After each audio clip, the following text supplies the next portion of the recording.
Flavia Costa, Tecnoceno, algoritmos, biohackers y nuevas formas de vida. Formas de vida infotecnológicas. Las tecnologías se hacen cuerpo y carne, individuos somáticos orientados a la optimización, la programación biológica y la prevención de susceptibilidades entre el capital humano y el transhumanismo, el cuerpo como dispositivo obsoleto, el imperativo hedonista, eliminar no las causas sino las sensaciones físicas del dolor, aplanamiento, estetización, aceleración.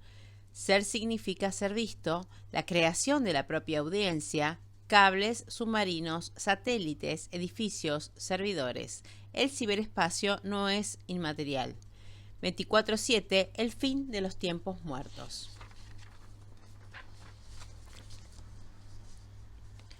La Tierra es la cuna de la humanidad, pero uno no puede vivir en la cuna para siempre. Konstantin Tsiolkovsky, La filosofía cósmica, 1935. ¿Qué tienen en común los 132 embriones interespecie que combinan células de mono y de humano producidos en 2019 para explorar la creación de órganos para trasplante y el artista Stellark, quien en 2007 se implantó una tercera oreja de tejido cultivado en su brazo izquierdo con un sensor, una microantena Wi-Fi y un micrófono que permite grabar y transmitir sonidos? ¿Qué vincula al filósofo transgénero Paul Preciado, registrado al nacer como Beatriz, quien se declara ni hombre ni mujer, ni heterosexual ni homosexual, sino un disidente del sistema sexo-género? Con Jamie Whittaker, el niño concebido por fecundación asistida en 2003, cuyo embrión fue seleccionado para que sus tejidos fueran compatibles con los de su hermano Charlie, quien padecía la demoledora anemia de Diamond Blackfan. El punto de conexión entre estas personas y estos acontecimientos, tengo para mí, es la emergencia de aquello que, apoyándome en la formulación del sociólogo británico Scott Lash, denominó formas de vida infotecnológicas. Este término no refiere a un nuevo modo de habitar en el mundo que implica dos grandes transformaciones. En el plano de nuestra mera manera de comprender y significar, interpretamos el mundo por medio de sistemas infotecnológicos, y en el plano de la ontología, los sistemas infotecnológicos se han superpuesto en buena medida a los sistemas biológico-naturales y en algunos casos incluso se han fusionado con ellos. En Crítica de la Información de 2005, Lash habla de formas de vida tecnológicas en oposición a formas de vidas modernas. Por mi parte, prefiero formas de vida infotecnológicas, dado que toda forma de vida humana incluye desde siempre una dimensión tecnológica ineludible, por elemental o rudimentaria que pueda parecernos. La primera de estas tecnologías es, como sabemos, la lengua materna, y porque identifico a las tecnologías de la información y en su principal proceso asociado, la digitalización de lo existente, el punto de discontinuidad entre las formas de vida contemporáneas a nosotros que leemos esto y las inmediatamente anteriores en términos analíticos y también, al menos en Occidente, cronológicos, las formas de vida de la modernidad temprana en las que predominaban las tecnologías analógicas. El proceso de infotecnificación atraviesa nuestras formas de vida en dos sentidos. El primero, más general, se refiere al crecimiento exponencial de los parques tecnológicos, la automatización de los procesos productivos, la más mediatización de las redes sociales, el desarrollo de dispositivos móviles para captar, producir y transmitir informaciones, la industrialización de la medicina, así como de la vida y la muerte de los animales, la producción de software para trazar mapas de nuestras acciones y hasta de nuestras emociones en tiempo real. Y el segundo llega al sentido más restringido y literal del término vida, que se refiere al proceso por el cual la tecnología en el límite se hace cuerpo y carne, se incorpora y encarna en el viviente humano a través de implantes, trasplantes, intervenciones quirúrgicas, terapias génicas en un movimiento que abre la interpelación al propio cuerpo como una suerte de proyecto inconcluso, un borrador que es posible y hasta deseable corregir según los gustos, las necesidades, las exigencias sociales o una mezcla de los tres. Algo menos nítido aunque sin duda operativo es el elemento político, biopolítico, que intercepta y modula estas posibilidades de intervención. Este elemento es una matriz de disposiciones móviles, pero no completamente arbitrarias, que ofrece las imágenes de lo deseable y lo temible, las reglas no escritas, los sistemas de adecuaciones, de premios y castigos a través de los cuales se nos incita a entender, codificar y experimentar la tecnificación. A la matriz predominante en el momento actual, muchos investigadores biopolíticos la denominan gubernamentalidad neoliberal, para referir a un modo particular de gobierno de las conductas que tiene como base la tesis neoliberal, según la cual, tal como expone uno de los referentes más destacados del estadounidense Gary Becker, en su influyente libro El capital humano de 1964, es posible extender el dominio del análisis económico a un amplio rango de conductas, incluyendo aquellas que no tienen en principio relación con el mercado. Según este autor, lo que distingue a la economía de otras ciencias sociales no es tanto el objeto propio, sino su perspectiva o acercamiento, que consiste en asumir que un gobierno, un individuo, una empresa o un sindicato se conduce de manera maximizadora con el objeto de lograr más utilidad o mayor bienestar. Y eso supone interpretar todas las acciones humanas bajo el prisma de la relación costo-beneficio. Ahora bien, si observamos con atención las racionalidades, los sistemas de creencias e incitaciones que acompañan el proceso de tecnificación, advertimos que ellos buscan extender sobre la vida y sobre el cuerpo los principios de automatización de procesos, mejoramiento, optimización y responsabilización por el cuidado de la dotación psicofísicas. Estos principios son propios de una particular combinación entre el código técnico del capitalismo industrial y las modalidades de subjetivación que promueve desde la década de 1960 la teoría neoliberal. Respecto del primer término, el filósofo de la técnica canadiense Andrew Feinberg señala que el código técnico del capitalismo industrial consiste en garantizar la autonomía operacional de los procesos de producción y consumo, expropiándoles a los productores y consumidores el control de dichos procesos. Básicamente, el control desde afuera del proceso de producción, de trabajo, de acción en y sobre el mundo. Poco cambiará las cosas según Feinberg. Que el sujeto revolucionario controle los medios de producción si al mismo tiempo reproduce el código técnico a partir del cual se reproduce. En cuanto a la teoría política neoliberal, como decíamos recién, se trata de la modalidad intensificada de la tesis liberal, que supone analizar el comportamiento humano como el resultado de una programación estratégica en términos costo-beneficio económico.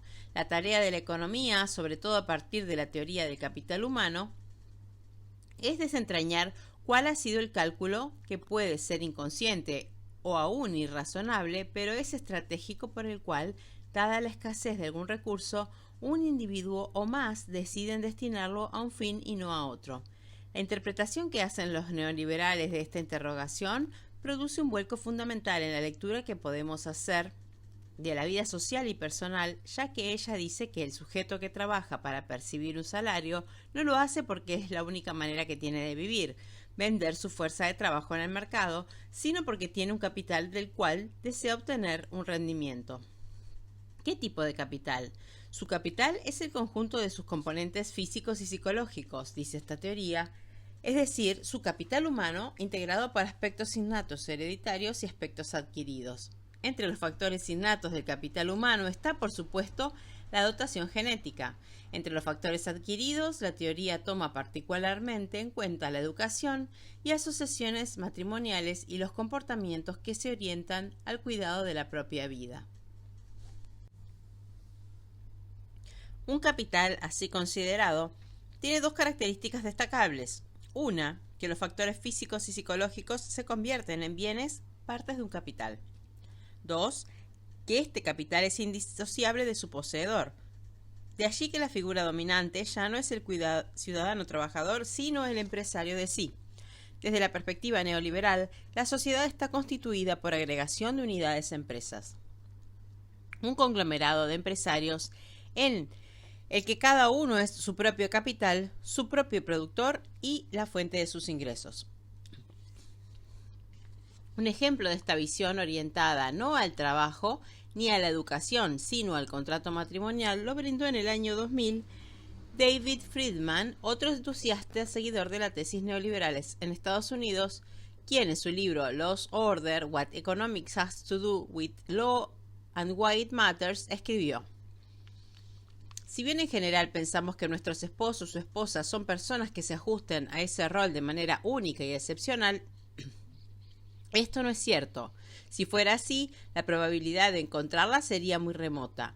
Una vez hice un cálculo más o menos grueso en relación con este tema y concluí en que mi esposa es una entre 200.000 posibles encuentros.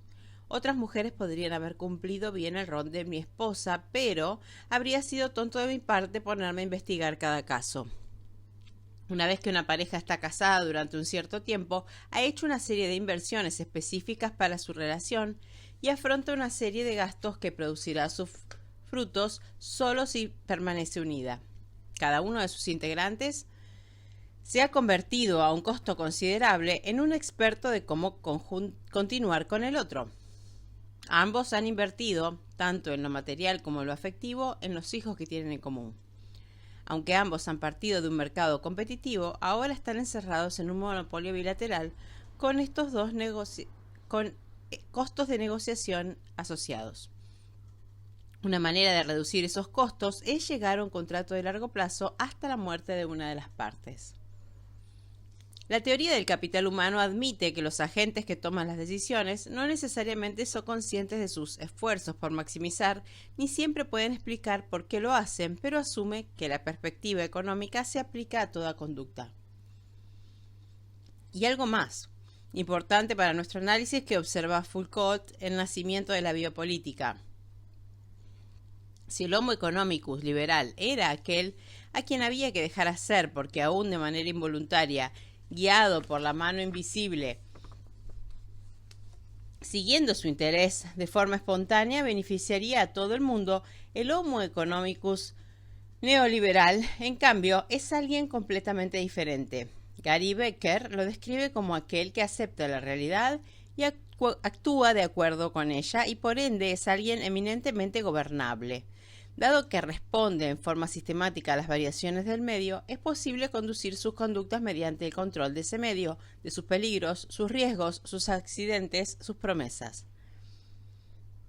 Se trata así del desciframiento de la consecuente programación en clave económica de toda una serie de comportamientos no económicos. No porque el hombre entero se pueda reducir a la economía, sino porque esta clave constituye la grilla de inteligibilidad que va a proponerse sobre el comportamiento del individuo para poder gobernarlo. Es decir, que si es posible ejercer alguna influencia sobre el individuo, si se lo puede gobernar, sería en la medida en que puede identificarse con ese nuevo Homo economicus. La preparación cultural para la tecnificación. Hecha esta aclaración, volvamos ahora a la tecnificación. Para entrever cómo es que logramos hasta aquí, vale la pena tener en mente que nuestro presente es resultado de aquello que Louis Mumford en 1934 llamaba la preparación cultural que hizo que el mundo maquínico pudiera ser acogido con beneplácito en Occidente. Ya a comienzos del siglo pasado, era evidente que esa preparación cultural había sido un proceso de muy largo aliento que no se remontaba solamente a la máquina de vapor y los telares mecánicos de finales del siglo XVIII, sino que había llevado al menos 8 siglos. Ella había implicado una nueva experiencia del tiempo sincronizado o sincronizable a partir de la invención del reloj mecánico en los monasterios benedictinos del siglo XI. Una cierta experiencia del espacio geográfico a partir de los grandes descubrimientos ultramarinos y también una cierta percepción del espacio representado gracias a las técnicas de la perspectiva.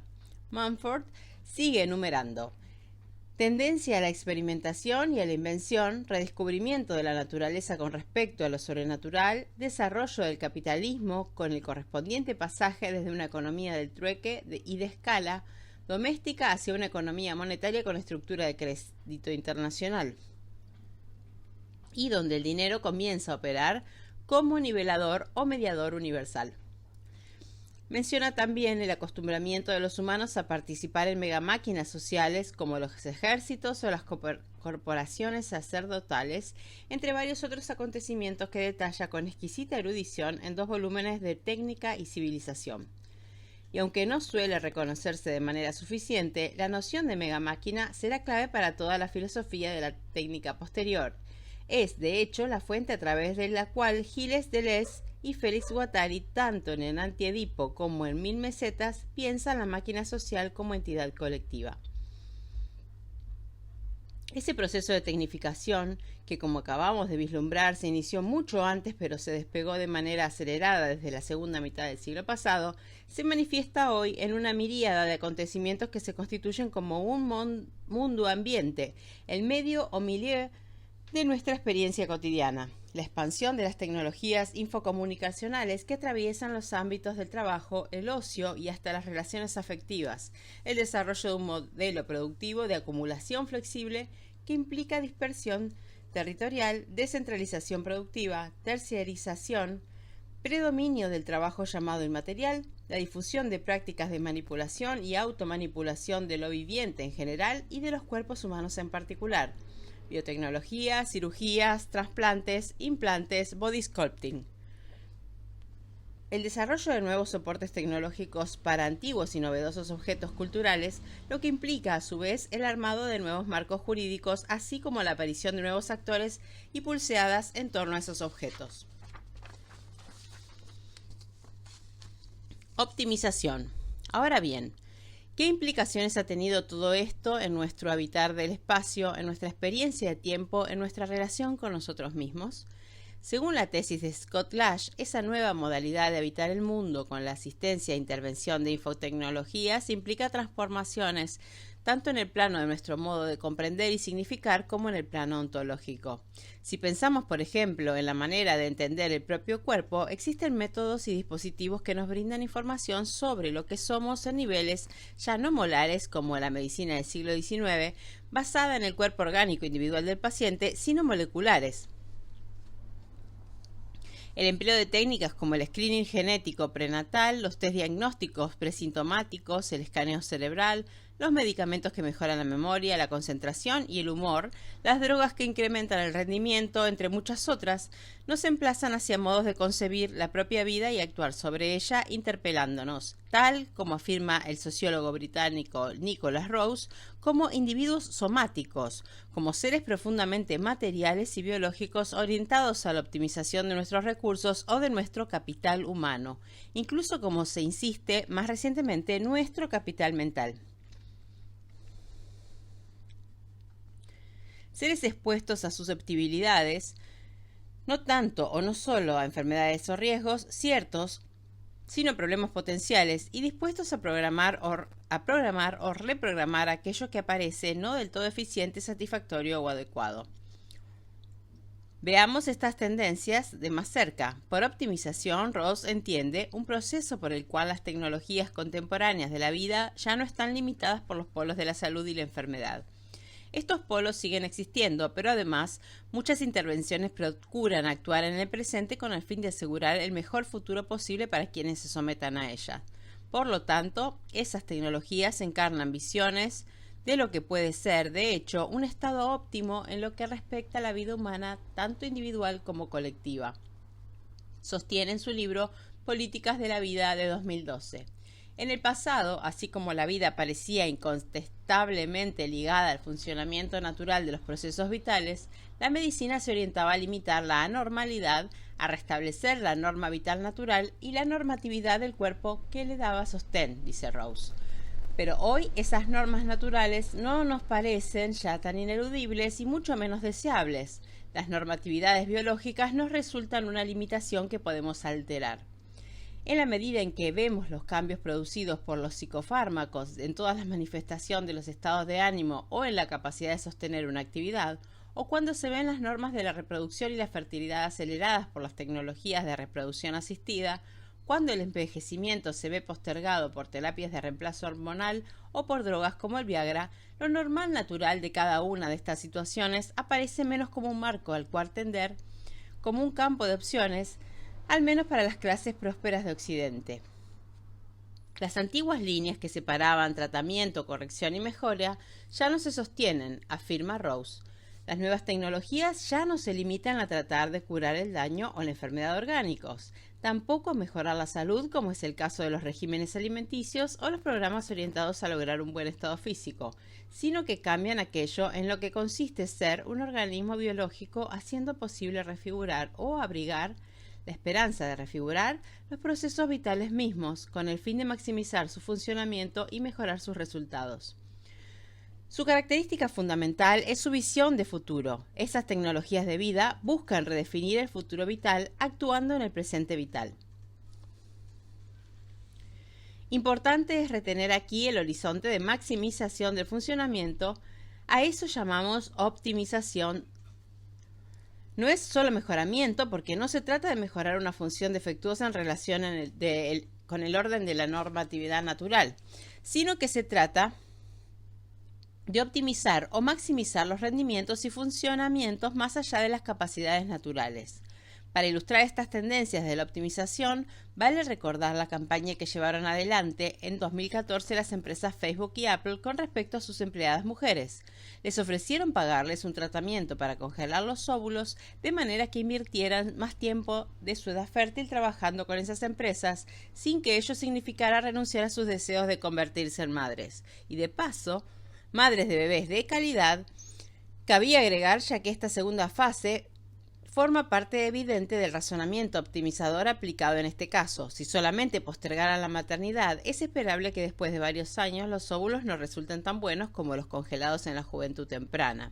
Cuando la empresa contratada para ese servicio diseminó la noticia de que Silicon Valley en realidad no era todo Silicon Valley, sino dos empresas, estaba dando este beneficio a sus empleados y a los cónyuges de los empleados varones. Tanto Facebook como Apple explicaron que lo hacían porque ellas y ellos lo solicitaban.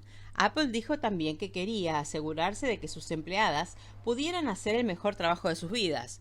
No se trata entonces solamente de mejorar las condiciones de vida, sino de calcular posibles intervenciones que puedan saltearse la normatividad natural y hacer que las cosas funcionen de una manera aún más conveniente que como lo harían en el mejor escenario natural posible. En el cruce de esta biomedicina técnica con la racionalidad biopolítica neoliberal, la tendencia hacia la optimización se ensambla con la idea de capitalización.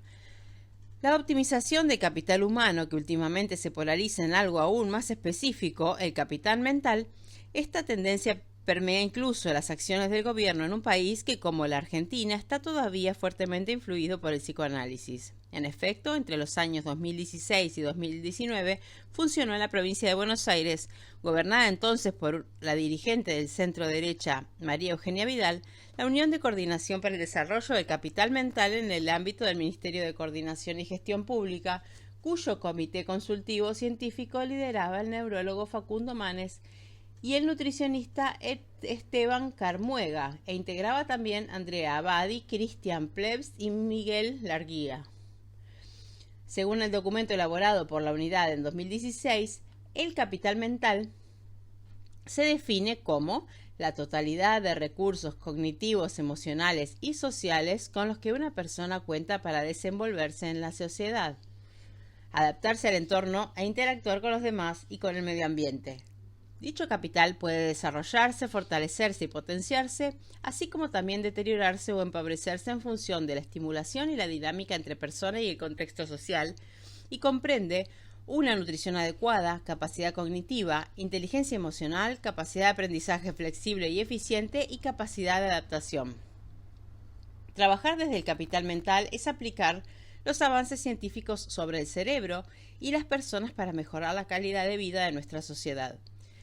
Es relevante notar aquí que no se trata de prácticas, habilidades o funciones nuevas. La noción de capital humano no muestra algo de la realidad que antes no veíamos, sino que renombra acciones y prácticas ya existentes y les da una nueva legibilidad, las interpreta en clave estrictamente económica.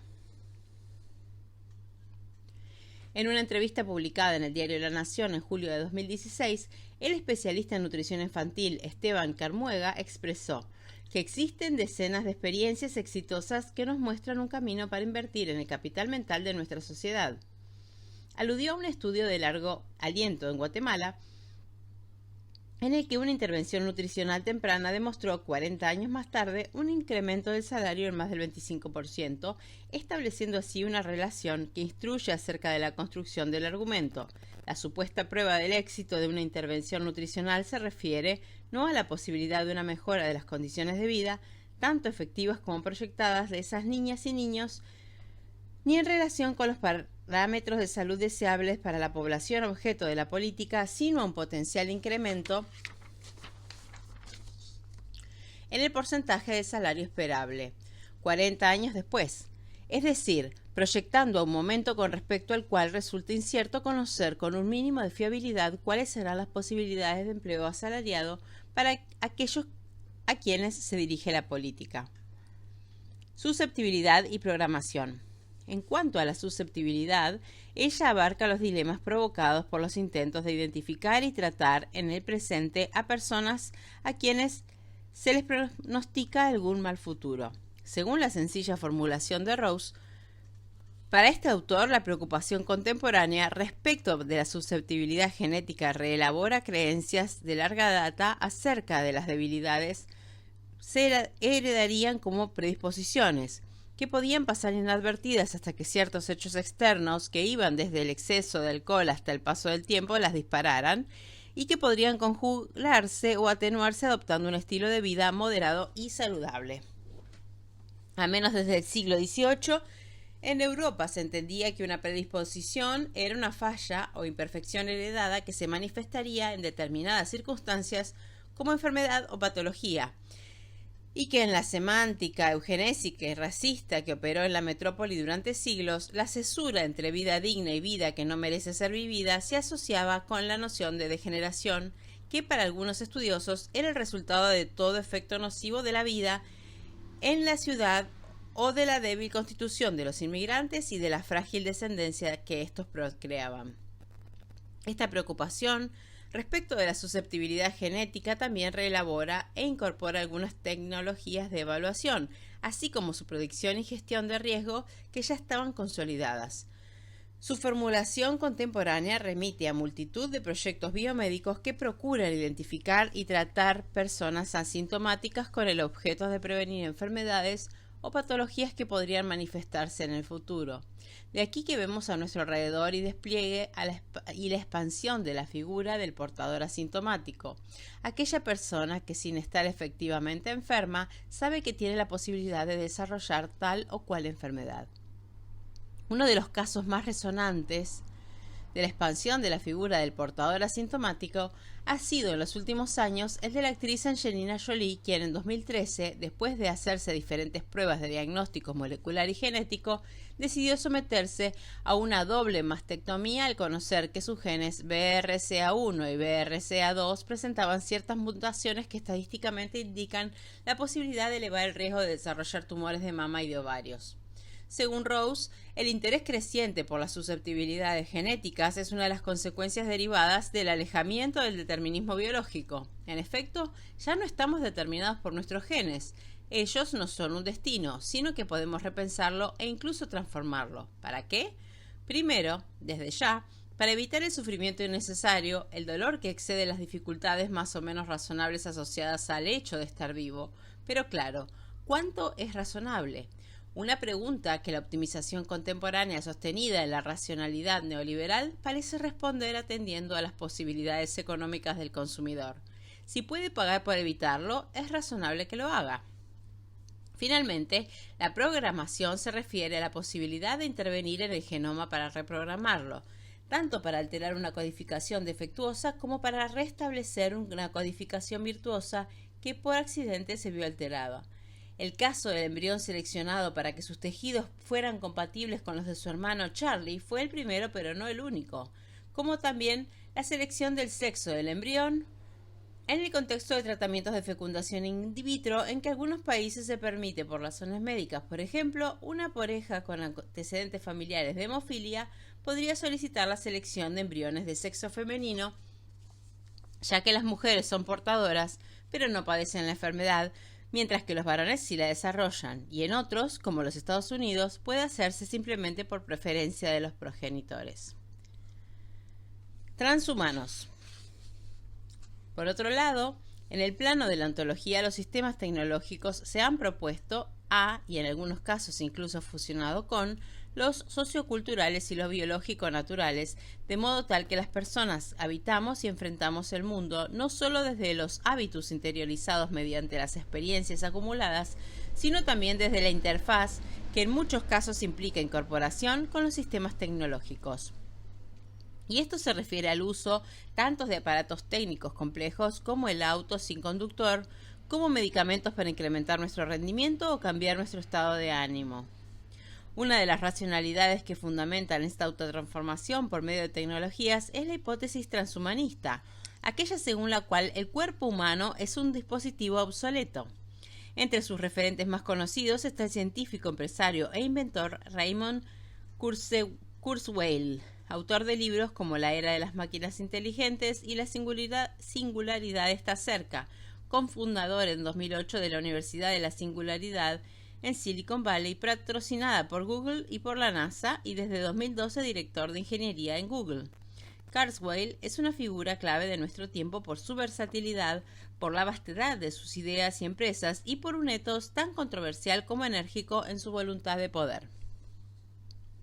Es la clase de visionario que anticipa en sus libros de predicción aquello que performa o actúa como empresario.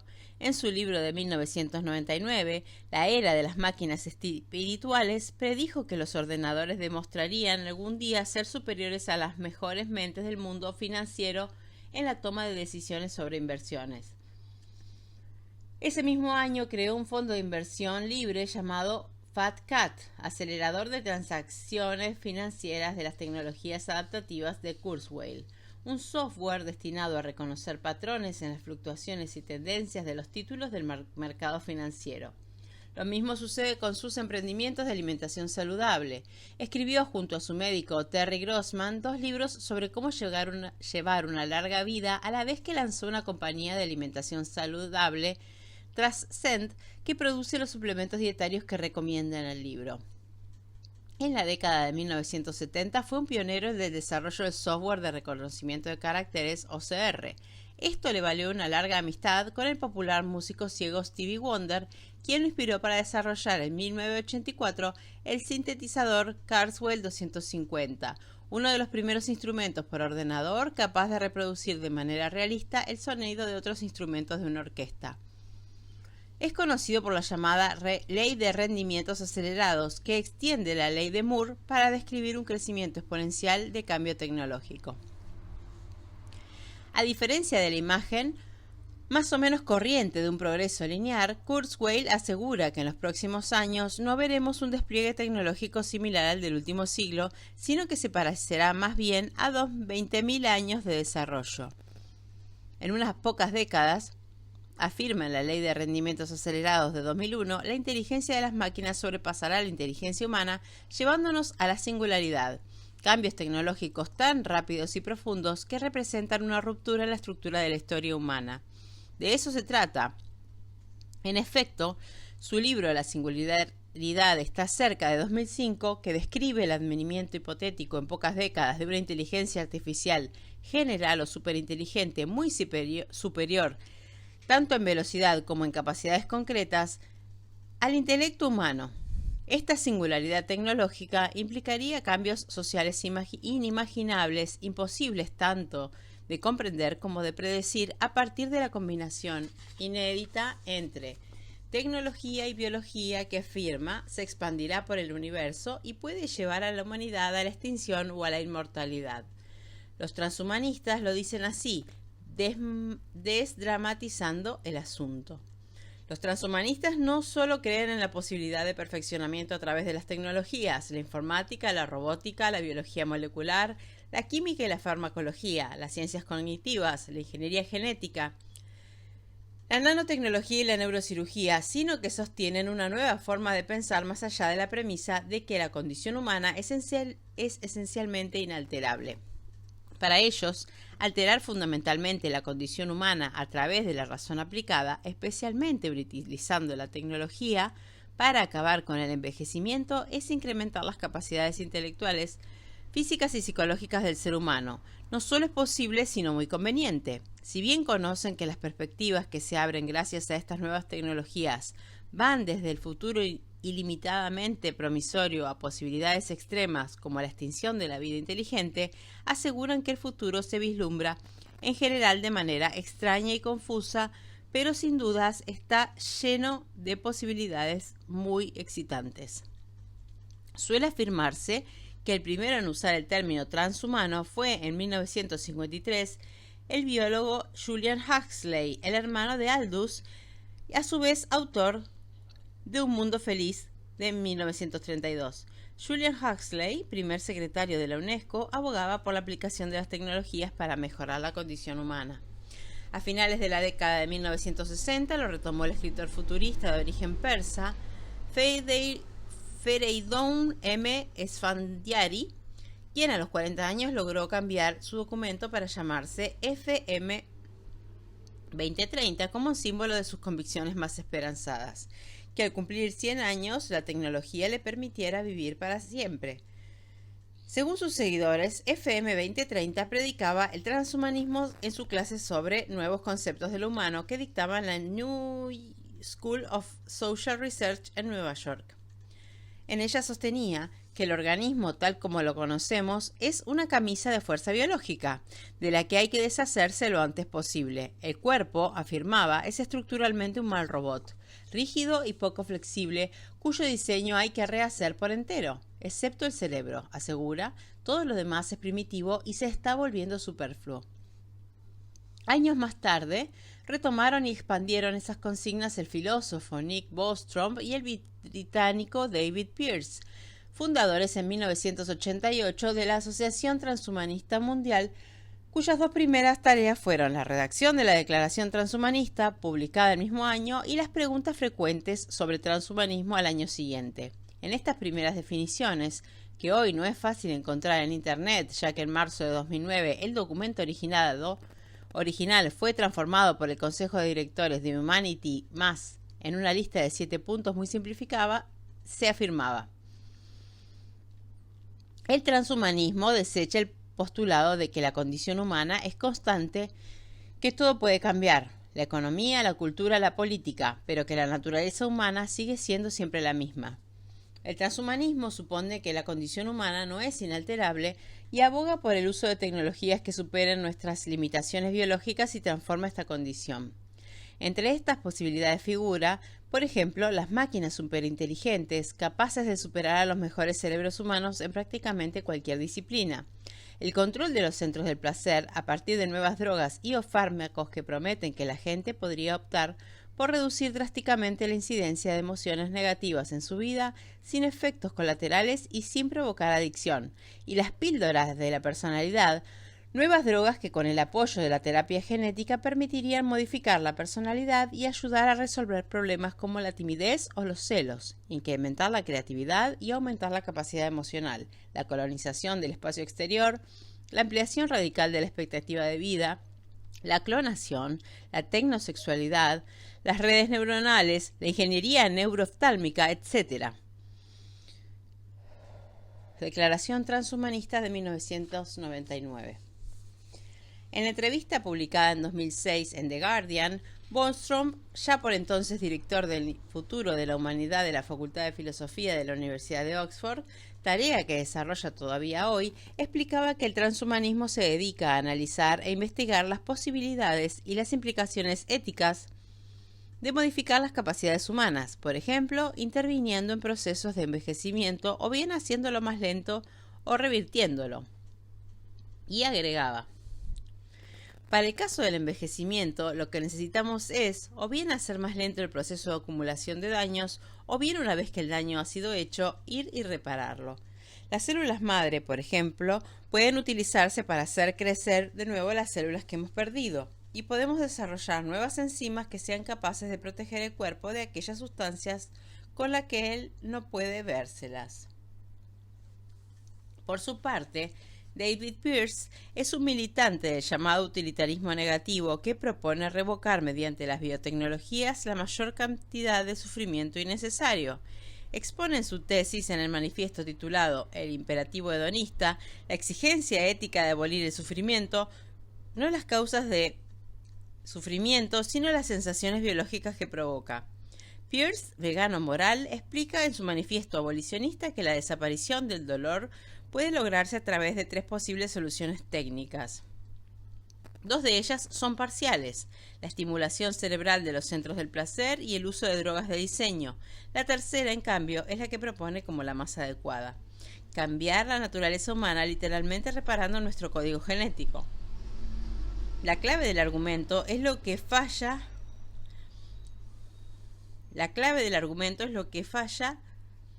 es la dotación biológica, ya que los estados de conciencia desagradables existen porque fueron adaptativos genéticamente.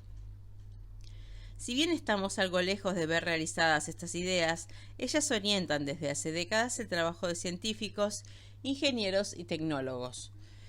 Y algunos artistas colaboran realizando prototipos vivientes, como el caso del artista chipriota australiano Sterlach. Desde la década de 70, Sterlach ha venido realizando una larga serie de piezas que exploran la posibilidad de un cuerpo protésico extendido, aumentado con el objetivo de suplir tecnológicamente las limitaciones biológicas.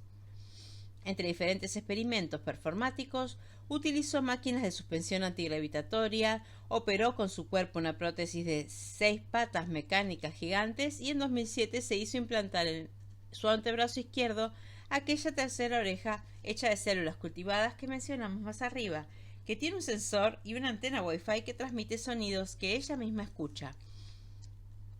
En una entrevista con Paolo Azzori y Kirk Woolford para la revista Seed Theory en 1995, él explicaba así su idea del cuerpo incompleto o insuficiente. Para mí, el cuerpo es una estructura objetiva, evolutiva e impersonal. Habiendo pasado 2000 años pinchando y hurgando en la psiquis humana sin cambios reales discernibles en nuestra perspectiva histórica y humana, tal vez necesitamos adaptar un enfoque fisiológico y estructural más fundamental y considerar el hecho de que solo a través de un rediseño radical del cuerpo seremos capaces de tener pensamientos y filosofías significativamente diferentes. Creo que nuestras filosofías están fundamentalmente limitadas por nuestra fisiología y que una inteligencia verdaderamente otra se produciría a partir de un cuerpo otro o de una estructura de una máquina. No creo que a los seres humanos se les ocurra filosofías fundamentalmente nuevas. El deseo de unidad bien puede ser el resultado de nuestro sistema sensorial bastante fragmentario, donde observamos el mundo en paquetes de modos sensoriales discretos y diferentes. Así que nuestro impulso de fusionamientos, de unirnos, de esta unión religiosa espiritual, muy bien podría deberse a una insuficiencia o incompletud de nuestra fisiología. Es importante tener esta dimensión imaginaria o utópica del transhumanismo porque es el germen de mucha de su carga libidinal. El deseo de superar los males que nos aquejan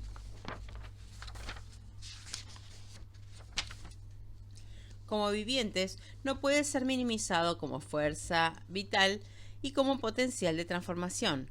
También es importante saber que no se trata de una perspectiva unilineal. La utopía transhumanista tuvo fuentes rusas a finales del siglo XIX, soviéticas más tarde, y está encarnada en la contracultura de la experimentación californiana de la década de 1960, que es una de las raíces de la ciberdelia de la década de 1990. De esta emerge el movimiento cyberpunk, liderado por William Gibson, inventor del término ciberespacio y autor de las novelas como Neuromonty y Conde Zero, la revista Wired y muchas de las ideas que aparecen objetivadas en films de ciencia ficción que hoy consideramos clásicos, como Blade Runner, Matrix o Brasil. ¿Brasil? La vi esa. Podemos rastrear aquellas ideas en la Rusia zarista. El filósofo cristiano ortodoxo Nikolai Fyodorov conectó sobre finales del siglo XIX 2 tópicos que raramente habríamos imaginado juntos: resurrección de la carne y carrera espacial. Fyodorov buscaba crear materialmente por medios científicos y técnicos la vida eterna. La misión de los sabios, sostenía, era colaborar con la tarea de Dios en la tierra, no solo proporcionar la prosperidad y la paz, sino también desarrollar las herramientas tecnológicas para realizarlas, de modo que la inmortalidad de las almas fuera un hecho palpable. Su motivación misericordiosa era completamente universal. La salvación debería ser para todas las almas, las del presente, las del futuro y también las de los antepasados. En esto, Fiodorov era un igualitarista rabioso. Junto con la inmortalidad, había que garantizar la vuelta a la vida de los ya fallecidos. Claro que, una vez dominado el tiempo, ¿dónde ubicar a tanta gente? Conocer y ocupar el cosmos, el imperativo literal de tomar el cielo por asalto, pasó a ser un requisito derivado del sueño de alcanzar la gran promesa cristiana de la resurrección de la carne para toda la eternidad. Las ideas cosmistas de Fiodorov, que pueden parecer maximalistas, fueron celebradas en círculos influyentes de su país a finales del siglo XIX y principios del XX. Atrajeron a Tolstoy, a Dostoyevsky y a Mayakovsky. Un seguidor más destacado de la ciencia rusa fue el físico soviético Konstantin Tsiolkovsky, uno de los pioneros de la cosmonáutica mundial. De él se sabe que en la niñez quedó prácticamente sordo debido a la escarlatina, por lo que no pudo asistir a la escuela. Se formó entonces como autodidacta en la Biblioteca Estatal de Moscú bajo la guía del entonces bibliotecario, que era precisamente Fiodorov. Entre sus muchos aportes, Tsiolkovsky diseñó una nave a retropulsión para viajes interplanetarios y sus ideas hicieron posible que el ser humano pusiera en órbita el primer satélite artificial. Aplanamiento.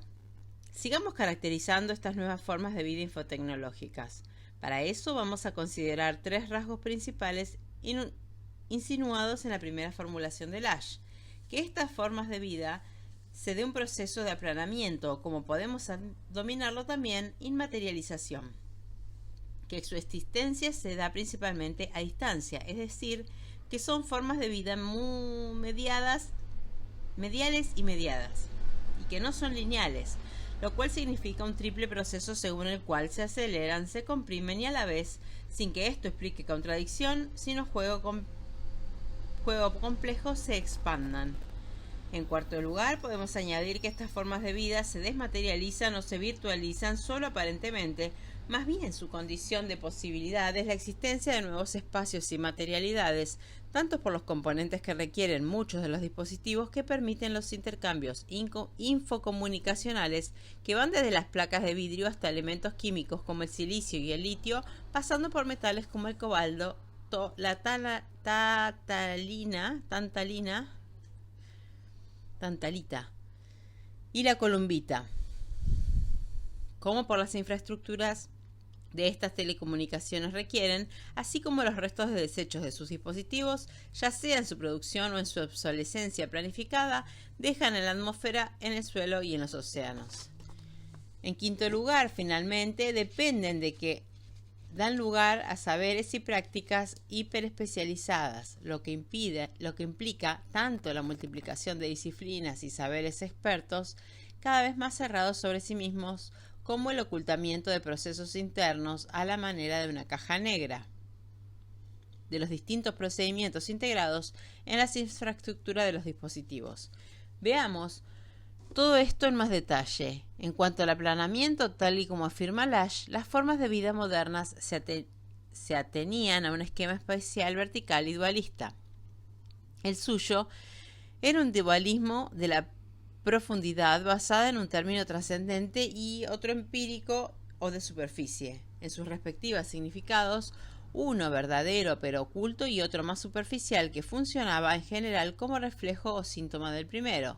En las formas de vida anteriores, el término trascendental subyacía al empírico, el inconsciente en el psicoanálisis, la infraestructura en el marxismo, el significado oculto en la intención expresiva del artista en ciertas teorías del arte.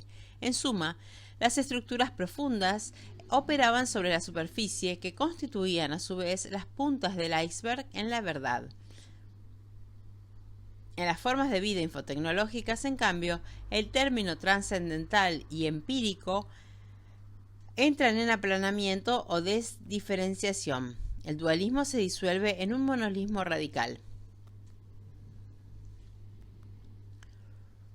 Este aplanamiento alcanza la supuesta interioridad tanto del sujeto como del objeto del sentido, erosionando el límite entre ellos. Ahora Lasch dice: el inconsciente sale a la superficie en lo cotidiano, así como lo trascendental de la economía se disuelve en la cultura de la vida diaria. El arte se convierte en un modo más de comunicación. Las formas de vida tecnológicas no sugieren positivismo, que es un pensamiento clasificatorio de tipo sujeto-objeto, sino empirismo, en el cual el observador no es, en principio, fundamentalmente diferente de lo observado. Otro aspecto de ese aplanamiento que describe Lasch se manifiesta en el debilitamiento tendencial de la distancia, que era también una jerarquía entre el cuerpo y la conciencia, lo que alguna vez fue el alma y más tarde el yo. En efecto, en la era de las formas de vida infotecnológicas comienza a reducirse la distancia entre ambos y el cuerpo biológico comienza a recobrar el terreno perdido o avasallado durante siglos, la cualidad de constituir plenamente al sujeto. Es significativa en esa transformación la tendencia a definir el propio yo por elementos cada vez más externos, la apariencia física, la performance social y al mismo tiempo íntimos en sentido biológico, los genes, las neuronas, la síntesis de serotonina. El Homo psychologicus de la era industrial, que buscaba dentro de sí un sentido que parecía ocasional a fatalmente perdido, se ve tendencialmente reemplazado por un ser inquieto por eventuales disturbios neuroquímicos, fallas genéticas, inadecuaciones estéticas o errores de programa cuyo remedio ya no está en el recurso introspectivo, sino en la intervención tecnológica. Esto se hace posible por la conjunción de al menos tres factores. En primer lugar, por el desarrollo de las neurociencias, que hacen de la conciencia un epifenómeno de las variaciones químicas y eléctricas del organismo, y en los últimos años puntualmente del cerebro.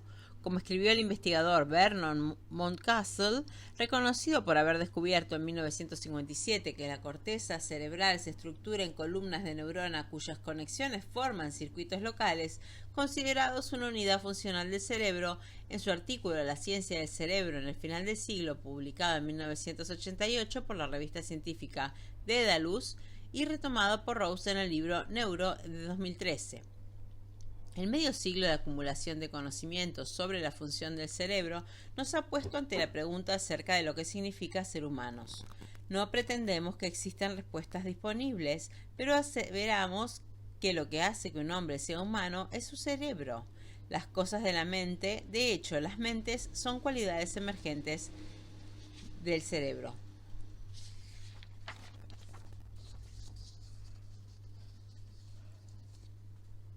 Es decir, en un tiempo relativamente corto se fue llegando a la idea, suscripta por buena parte de quienes trabajan en neurociencias, de que existe una fase física en la mente en el cerebro. Una base física. Dicho de otro modo, la mente es aquello que el cerebro realiza en la medida que los procesos mentales surgen de los procesos físicos del cerebro. El segundo factor es la industria de medicamentos, que financia investigaciones en áreas de punta y presiona para obtener resultados que permitan introducir en el mercado productos para alterar funciones y estados anímicos. Los psicofármacos, que evolucionaron desde los antipsicóticos típicos de la década de 1950, como la clorpromazina, hasta los llamados tranquilizantes menores, como la clozapina, pasando por los ansiolíticos y antidepresivos, y a finales de los años 80 del siglo pasado, los inhibidores selectivos de la recaptación de serotonina, como la fluoxetina, fueron ingresando de a poco en la vida cotidiana. Primero se utilizaban en los tratamientos psiquiátricos, en hospitales y clínicas especializadas, pero poco a poco pasaron a ser parte del botiquín cotidiano de las clases medias. Estas drogas encarnan uno de los ideales de la sociedad del rendimiento, como la llama el ensayista surcoreano Byung-Chul Han, en tanto que ofrecen como métodos de eliminar sin mayores esfuerzos los estados de dolor y displacer, y para responder a los mandatos de éxito y productividad propios de la competencia desenfrenada entre individuos solos y profundamente atemorizados, que están en la base de la gubernamentalidad neoliberal. Esta carrera sin fin es el correlato de la libertad paradójica de nuevos empresarios de sí, que se autoexplotan alternando la estimulación con la depresión, la motivación con la frustración, la eficacia con la mortificación. Curiosamente, esos psicofármacos han comenzado a encarnar la promesa de que son capaces de hacer que las personas vuelvan a ser ellas mismas, como estudiaron Nicholas Rose y Joel Avi Reiched en Neuro. En un primer momento estaban asociados con la idea de poder hacer frente a las dificultades, ayudaban a enfrentarse a las presiones y las exigencias de la vida, pero con el tiempo la promesa fue haciéndose más positiva. Volver a ser uno mismo, dicen sus autores. Quienes las utilizan abrigan la esperanza de recobrar la autonomía, el dominio y el control de la propia vida. Finalmente, el tercer factor que favorece la autopercepción de los sujetos como individuos somáticos son los discursos y las prácticas sociales al fitness, no solo la disciplina física, sino el conjunto de prácticas y aprestamientos corporales relativos a la apariencia, al externo del cuerpo, que tradicionalmente se consideraba secundario en el desarrollo de la identidad personal, pero que en la era de las formas de vida infotecnológicas adquiere un nuevo e inusitado peso en la medicina, que se propone que una intervención quirúrgica o una ejercitación continua del cuerpo tendrán efectos visibles y relativamente inmediatos en la complexión psíquica. Un ejemplo de esto lo proporcionaba pocos años atrás la ONG Agita Mundo, patrocinada por la Organización Mundial de la Salud y con representaciones en 33 países, entre ellos la Argentina, Alemania, Cuba, España, Estados Unidos, India, Irán, Malasia y Suiza.